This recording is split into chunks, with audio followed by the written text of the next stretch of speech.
Hey everyone, welcome back to our new blog. আজকের দিনটা ছিল 8 জানুয়ারি। আমার কাছে খুব স্পেশাল একটা দিন। সেদিনটা ছিল আমার বরের জন্মদিন। তো সকাল থেকে উঠে অনেক কিছু প্ল্যান করেছিলাম। তো রাতে কীভাবে সেলিব্রেট করলাম দেখে নাও। আনতে পারলাম না, সরি। এনে ধর, নাইফটা নে, কাট তাড়াতাড়ি, তাড়াতাড়ি কাট। আরে ওরম করছে কেন হ্যাংলার মতো।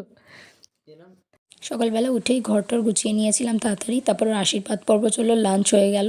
তারপর ডেকোরেটটা স্টার্ট করেছিলাম আমি। তো আস্তে আস্তে ডেকোরেশন হয়ে যাওয়ার পর আমি নিজেও একটুখানি রেডি হয়ে নিয়েছিলাম। তারপর চটপট চলে গেছিলাম কেকটা আনতে। তো কেকটা আনার পর আবার আমি ওই ঘরটাকে সুন্দর করে রেডি করে ওর গিফটগুলো সাজিয়ে নিয়েছিলাম। ততক্ষণেই আমাদের এই ছোট্ট ডল পুতুলটি একটা দাদার মেয়ে এসে হাজির হয়েছিল। তারপরে আমরা দুজনে একসঙ্গে একটু ক্যাপ মেরে নিলাম। তো তারপর দেখতেই পাচ্ছ আমাদের নাচানাচি শেষ নেই, নাচতে তো হবেই আমাদের।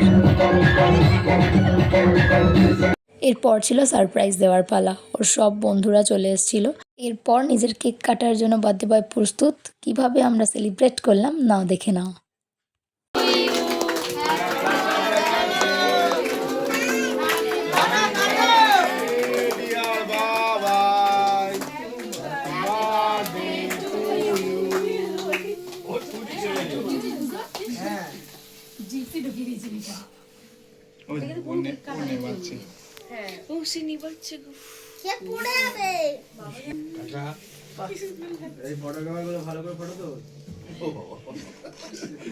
এই ডল পুতুলটা আমাদের সঙ্গে বেশ আনন্দ করেছিল। তো রাত্রেবেলা আবার ওর কাকার জন্য ওর ভাইপো ভাইজিরা মিলে একটা কেক আনে। দেন কেক টেক কাটিং হয়, দেন খাওয়া দাওয়া করি। তো খুব মজা করেছি। তোমাদের কেমন লাগলো অবশ্যই জানিও।